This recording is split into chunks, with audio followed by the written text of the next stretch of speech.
Hi bro, இப்போ வந்து பார்த்தீங்களா எந்த மாதிரி இருக்குன்னு. நாங்கள் அணைப்பட்டிக்கு ரீல்ஸாக எடுக்க வந்திருக்கோம். அந்த வரும்போது அண்ணங்கள்லாம் பார்த்தோம். நாங்களும் கூமாப்பட்டி ரீல்ஸ் போடுறோம், நீங்கள் எங்களை இது போடுங்கன்னு சொன்னாங்க. அவங்களோட அனுமதி கேட்டு தான் நாங்கள் அது எடுத்தோம். பட் வந்து இந்த பாலத்தில் தான் நான் ரீல்ஸ் எடுத்தேங்க. இந்த பாலத்துக்கு மேலே தான் நான் நின்றுக்கிட்டே ரீல்ஸ் எடுத்தேன். அந்த ரீல்ஸ் ஒரு பயங்கரமாக எடுத்திருக்கோம். அது நெக்ஸ்ட் வீடியோவில் தான் காட்டுறோம். கடைசி வரைக்கும் ஸ்கிப் பண்ணாமல் பாருங்கள். அடுத்து வந்து நாங்கள் எல்லாமே எடுத்து முடித்த பிறகு அந்த அண்ணங்க எல்லாமே இந்த வீடியோ ரெடி பண்ணி எங்களுக்கு அனுப்புங்கன்னு சொன்னாங்க. சரி, அவங்களுக்கு அனுப்புகிறேன். இங்கே பாருங்கள், மலையெல்லாம் எவ்வளோ ஒரு பியூட்டிஃபுல்லாக இருக்குன்னு பாருங்கள். அந்த அளவில் நாங்கள் வந்து இங்கே தான் ரீல்ஸ் எடுத்தோம். வேறு லெவலாக இருந்ததுங்க.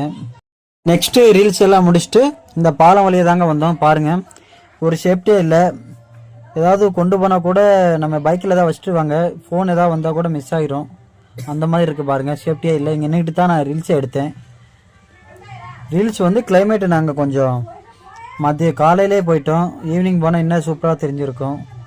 பாருங்கள் எவ்வளோ அழகாக இருக்குன்னு தண்ணியெல்லாம். நீங்களும் போகிற வந்தால் அணைப்பட்டியில் இங்கே இப்போ இந்த இடத்துக்கு வந்து போயிட்டு வாங்க. ஓகே, பாய் பாய் பாய் பாய்.